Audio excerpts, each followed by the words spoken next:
Buenos días. El tema que nos ha tocado son los principios de dignidad humana y derechos humanos.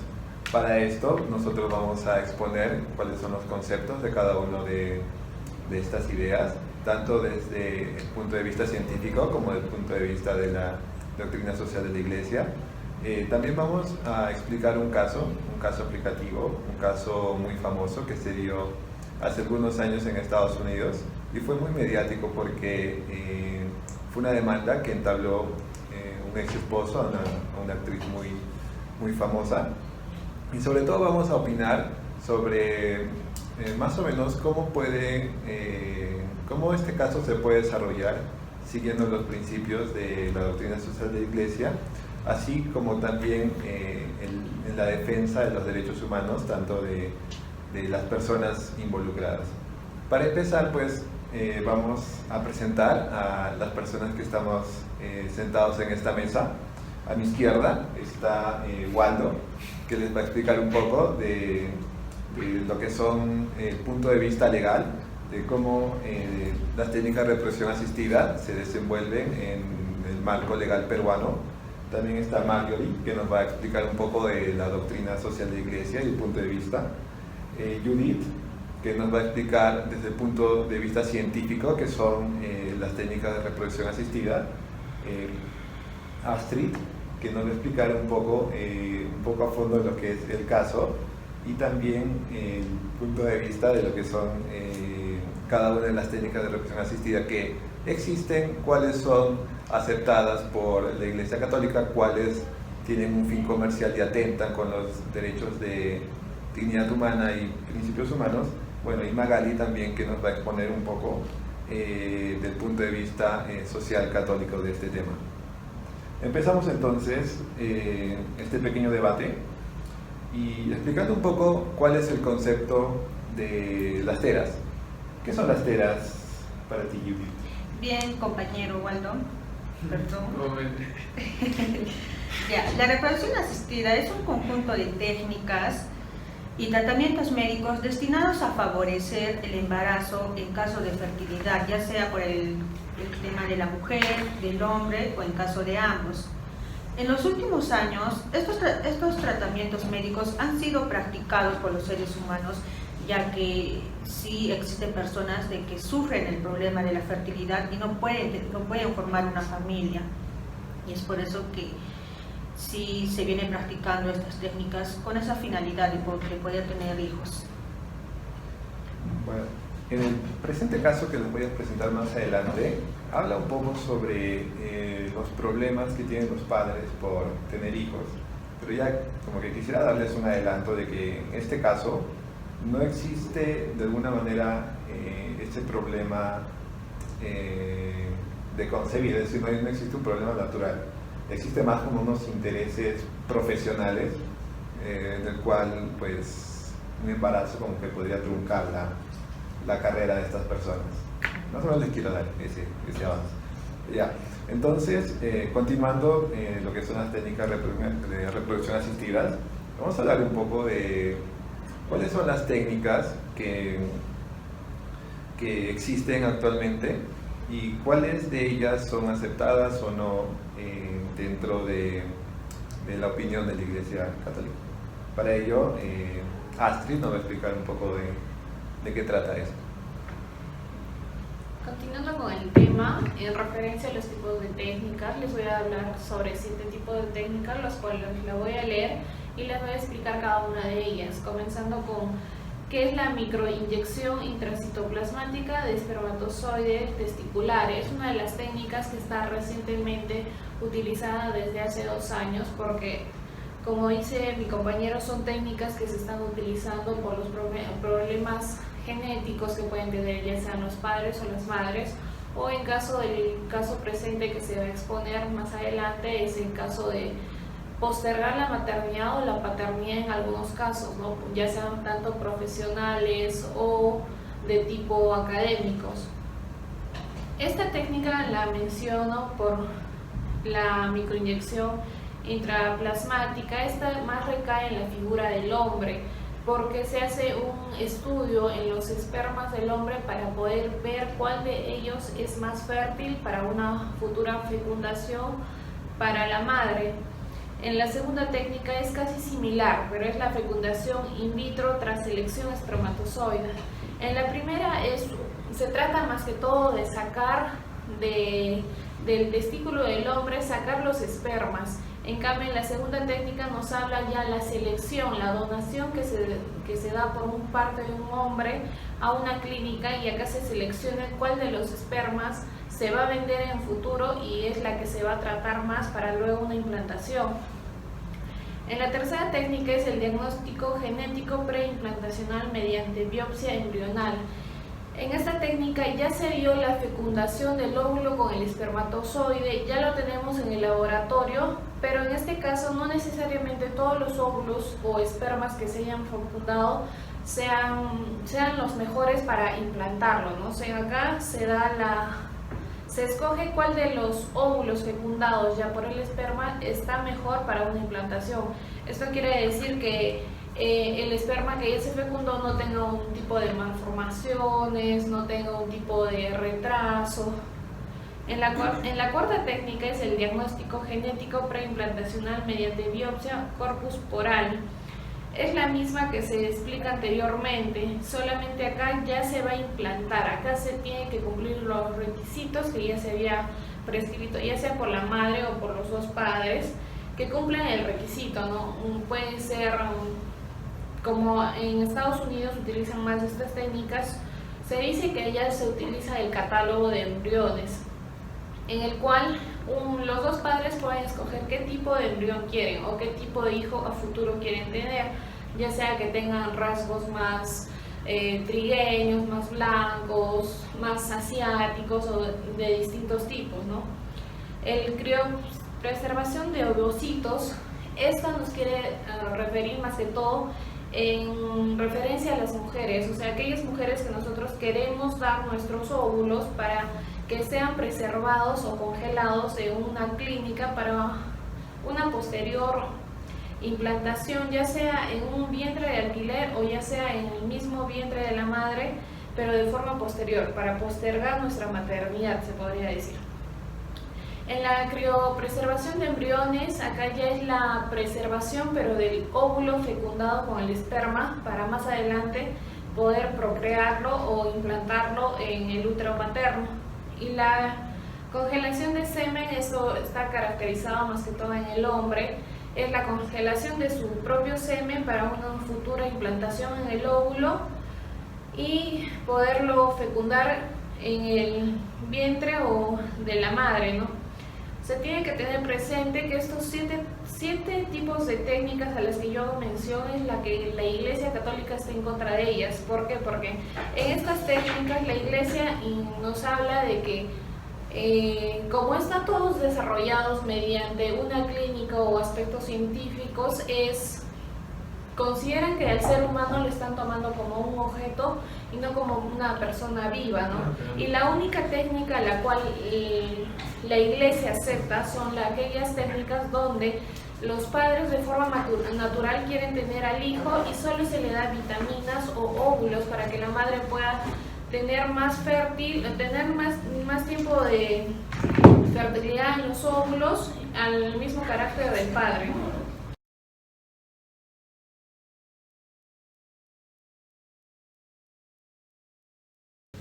Bueno, luego de este breve corte, vamos a retomar nuestra pequeña conferencia.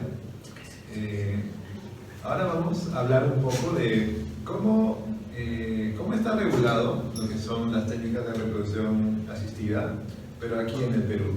Vamos a hablar un poco sobre si estos casos se dan aquí en el país, de cómo de alguna manera ha avanzado el Estado peruano para poder proteger la dignidad de las personas, cuáles son las regulaciones de estas prácticas, cuál es el papel que tiene cada involucrado, así como también hasta cuál es el alcance que pueden llegar los científicos. Para esto, Waldo nos va a explicar un poco de cómo actualmente está regulado en el marco de la ley peruana. Gracias, Coque. hay pocos temas que se escapan al derecho y las TEDAS no son uno de ellos. No podemos ser indiferentes al avance tecnológico y en la genética que han habido en estos últimos años respecto a la fecundación, a la tecnología y todos estos temas. Sin embargo, en el presente caso de nuestro país, en este caso particular, este tema ha desbordado a la legislación peruana. Pues si revisamos nuestros cuerpos normativos, no hay una ley general o algo que pueda solucionar las diversas interrogantes que nacen a partir de la aplicación de estas técnicas. Como dos ejemplos de esta poca e insuficiente regulación que hay en el Perú, tenemos por ejemplo el artículo 28 de la ley de propiedad industrial o el artículo 1 del Código de los Niños y el Adolescente, donde se protege a la vida desde la concepción, pues señala que todo niño tiene derecho a la vida desde que es concebido. Donde mejor se regule de manera más amplia se ve este tema es en el artículo 7 de la Ley General de Salud, donde se menciona literalmente que toda persona tiene derecho a recurrir al tratamiento de su infertilidad, así como a procrear mediante el uso de técnicas de reproducción humana asistida, siempre que la condición de madre genética y madre gestante recaiga sobre la misma persona. Además, para la aplicación de estas técnicas se requiere el consentimiento previo y por escrito de los padres biológicos. Uno puede pensar que de esta normatividad surgen varias interrogantes, pues la manera de la redacción es en alguna medida ineficiente. Por ejemplo, ¿existe el derecho a ser padre o existe el derecho a la vida o existe el derecho a ser padre? ¿Todas las personas tenemos el derecho a ser padres o es que los niños que nacen tienen derecho a tener padres, a una familia? Porque si vemos esto como un derecho fundamental de la persona, entonces no podríamos de repente cercar mejor el ámbito o el tipo de técnicas que se pueden utilizar, pues al ser un derecho podríamos utilizar cualquiera.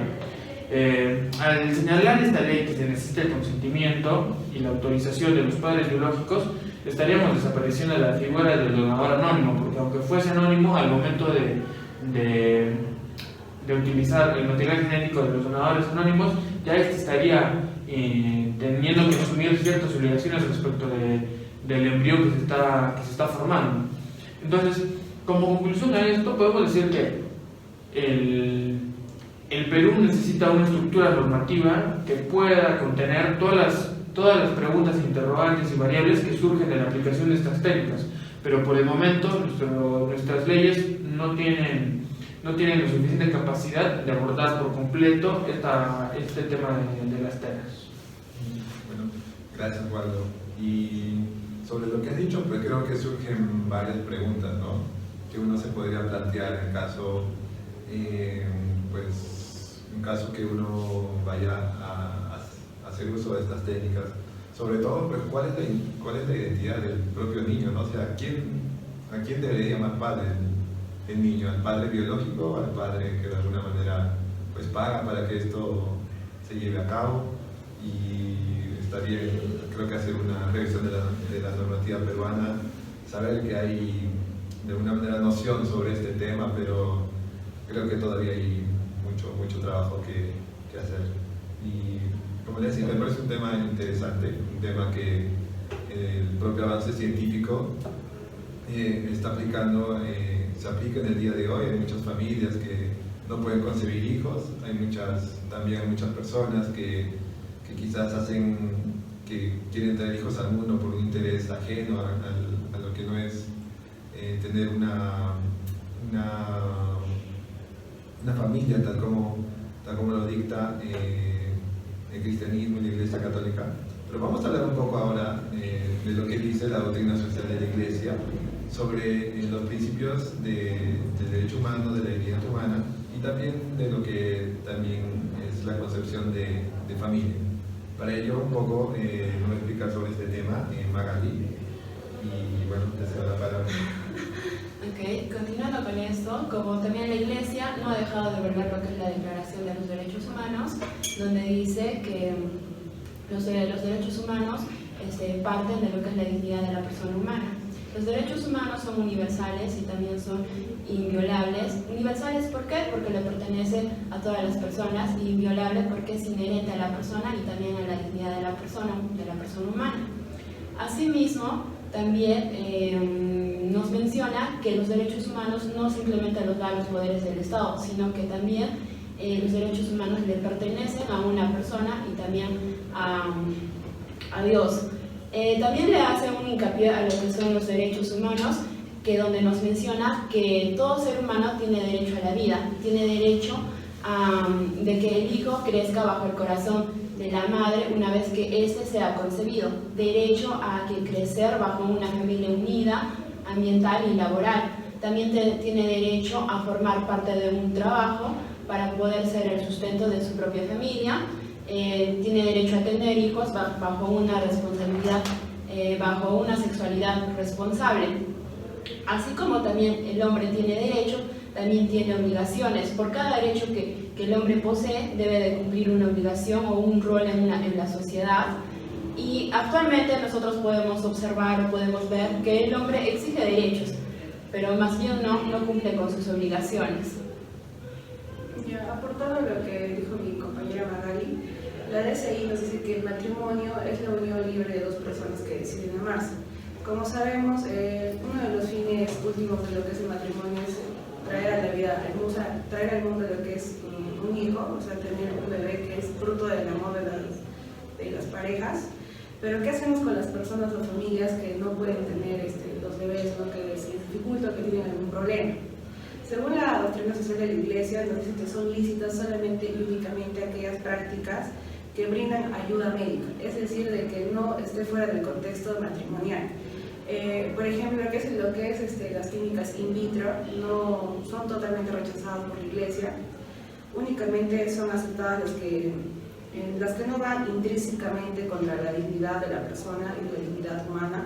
¿Por qué? Porque al ser nosotros imagen y semejanza de Dios, inmediatamente adquirimos lo que es el principio de la dignidad humana, y esto no se debe vulnerar bajo ningún precepto. Tenemos el caso también de lo que es la inseminación artificial, que es inmoralmente mala. ¿Por qué? Porque violamos directamente lo que es la dignidad de la persona humana. La doctrina social de la Iglesia nos dice de que el principio de la dignidad humana no tiene que ser vulnerado bajo ninguna circunstancia. Son aceptadas, vuelvo a repetir, lo que son las técnicas únicamente como ayuda a las personas para que puedan tener y conseguir su bebé. Bueno, gracias Magali, gracias Magali. Y pues me quedo con lo que dijiste al último. Creo que muchas veces olvidamos lo que es esa gran bendición que nos dio Dios, ¿no? El poder de traer un nuevo ser al mundo. Y muchas veces pues nos olvidamos de esa responsabilidad. Muchas veces quizás tratamos de alguna manera a esa bendición de una manera muy libre, de alguna manera pues estas prácticas de las técnicas de reproducción asistida, si bien nos pueden ayudar a muchas personas que padecen de problemas para concebir nuevos niños al mundo, de alguna manera también es mal utilizada por personas que simplemente ven esto como una manera distinta de poder, ¿cómo decirlo?, evitarse problemas, de una manera concebir por terceras personas, no tener, digamos, ese plazo de 9 meses para poder, que de alguna manera pueden molestar a sus carreras, no sé. Hay tantos casos que últimamente se han escuchado. Y bueno, ahora vamos a pasar a analizar un caso que de alguna manera nos llamó la atención como grupo y también que tuvo mucho impacto porque fue una demanda que le hicieron a una actriz muy famosa, creo que es la actriz latinoamericana más famosa a nivel mundial, que es Sofía Vergara, una colombiana que actúa en una de las series más sintonizadas de Estados Unidos. Y es que su ex esposo la demandó para hacer uso de unos óvulos fecundados que son congelados, que en el momento que ellos estuvieron juntos, entre el año 2009 y 2013, ellos pues hicieron uso de esta técnica de reproducción asistida. Ellos pues en pleno crecimiento de sus carreras, ellos no quisieron concebir un hijo, simplemente pues decidieron hacer esta práctica para posteriormente tener un vientre de alquiler que conciba a este nuevo ser. Pero bueno, durante ese entonces ellos firmaron un contrato bajo el cual no se utilizaría esta técnica si no se cuenta con el consentimiento de ambos. Bueno, el tiempo pasó, esta pareja se separó y ahora pues el ex esposo Nick quiere demandar a la actriz Sofía Vergara para hacer uso, para tener la tenencia, la potestad única de este óvulo fecundado, para posteriormente pues, poder hacer uso de esta técnica en una tercera persona. Algo a lo que la actriz se ha negado, dado que ella tiene conocimiento de que se ha firmado un contrato y sin su consentimiento pues no se puede hacer uso de esta técnica in vitro para poder fecundar. Más o menos, ¿qué les parece este caso? Como desde el punto de vista legal, yo lo veo como que hay ciertos bienes jurídicos que son indisponibles, ya sea tipo, por ejemplo, la vida, la libertad, la remuneración del trabajo laboral. Entonces, uno no puede ir libremente, por mucho que haya un acuerdo de voluntad entre dos personas, no puede ir disponiendo de ciertos bienes jurídicos o derechos fundamentales sobre los cuales no se tiene una potestad de, digamos, de anular, de rechazar, de renunciar a ellos, de no renunciar, porque son simplemente inherentes a las personas. En este caso, creo que ese embrión tiene un derecho a la vida. Sin embargo, creo que es un tema también muy complicado, porque si lamentablemente, así como tiene derecho a la vida, también tiene derecho a una familia, tiene derecho a una educación, tiene todos los derechos que se despliegan desde el momento en que uno accede a o ya tiene este derecho a la vida, ¿verdad? Entonces, es un tema muy difícil, porque ¿qué futuro le puede esperar a un embrión que es objeto de una disputa legal, ¿no? Entonces, creo que el magistrado que resuelve esta discusión o este conflicto de intereses tiene que aplicar todo el recurso que tenga a mano para poder resolver de la mejor manera para el embrión, para que el embrión crezca en el mejor contexto y en la mejor situación posible. Justo la demanda que establece pues, el ex esposo de Sofía Vergara lo hace en nombre de los óvulos fecundados, porque incluso él ya les da nombres a los futuros hijos que pueden salir de ahí, y cuya primera premisa que él está reclamando es el derecho a la vida que reclaman estos mismos óvulos fecundados. Y pues este tema se ha alargado por muchos años. Este tema es del 2016. Tenemos constancia que en el 2018 ya se ha resuelto este caso, pero de alguna manera se ha visto un poco más lo que son la aplicación de las leyes que hay, más no como un análisis como quería el esposo de Sofía Vergara, un análisis sobre cuál es el derecho que defiende la dignidad de estos pequeños seres que van a nacer en el futuro. Y sobre todo él también explicaba de que él no venía de un hogar estable, por eso él también tenía esa necesidad de tener hijos, es decir, esa necesidad de convertirse en padre. También él hablaba un poco pero un poco más o menos voy a recuperar más adelante, pero quisiera saber un poco más de lo que opinan de este tema. Ya, bueno, básicamente en este caso, de lo que es Sofía Vergara, los dos son todo mal, porque porque han decidido, bueno, hace decisión de ambos el hecho de congelar los óvulos, ¿no? Y esto va totalmente contra la doctrina social de la Iglesia. ¿Por qué? Porque tienen la decisión de dar vida o de dar la muerte a los embriones, y únicamente el único que puede hacer es Dios, ¿no? Y por eso es que estas técnicas están mal, porque o sea, es como que le dan el poder al ser humano de que si deciden dar vida a un embrión o no. Ya, acotando con lo que dice Marjorie, de hecho tú me mencionas en el caso que el padre quiere hacer, prácticamente quiere formar una familia con los hijos que van a ser procreados prácticamente, ¿no? Entonces, en base a los derechos estaríamos quitándole o estaríamos privando al ser humano el derecho de crecer bajo el corazón de la madre, porque no es la madre quien nos va a criar.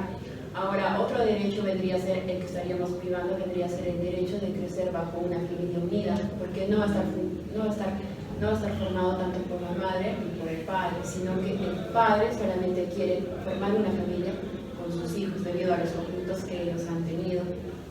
Entonces, la Iglesia prácticamente se hace hincapié a estos derechos y lo que dice la Iglesia es que estén bajo una familia unida, ¿no? En pocas palabras. Bien, aportando con lo que dices tú, Jorge, hace rato mencionaste de que la ciencia sí ha sido un gran aporte, ya que apoya a muchas familias, a muchas personas, a que no pueden tener hijos, y de esta manera, a través de estas técnicas, puedan tenerlas. Sin embargo, yo creo que, bueno, no creo, sino que la carta encíclica Donum Vitae nos menciona de que toda fecundación fuera del acto sexual comporta un modo no humano, un modo no natural, incluso este iría en contra de la dignidad de concebir, como se está mencionando en el caso, ¿no? Iría en contra de este embrión. Es por ello que se dice que la Iglesia Católica no acepta todas las técnicas, sino que rechaza algunas y acepta otras. Eso es todo, compañeros. Bueno, me quedo con eso lo último que dijiste, porque si bien pues muchas de estas técnicas facilitan lo que es la procreación de un nuevo ser, incluso mencionaban que también hacían como una manipulación genética en el cual pues de alguna manera se reducían riesgos para, no sé, de enfermedades adquiridas, también quizás variar, no sé, el código genético del niño para que pueda nacer con diferente color de ojos, diferente color de cabello. Creo que esas prácticas ya escapan a lo que es la naturalidad, la propia concepción, incluso creo que van en contra de la propia identidad, de la identidad humana. Pero creo que es un tema que nos ha ayudado un poco a entender cómo en nuestra vida diaria pues nosotros podemos tomar decisiones que cruciales y en el cual tener en cuenta siempre los principios de la doctrina social de la Iglesia, en este caso el de los derechos humanos y de dignidad humana. Tenemos claro que los derechos humanos siempre deben estar para defender la dignidad humana en todo momento, para de alguna manera comprendernos como sociedad, de alguna manera para poder defender a seres que son vulnerables, no solo en el ámbito social y económico, sino también en el ámbito de la vida digna. Bueno, agradecemos la participación y ya nos despedimos. Chao.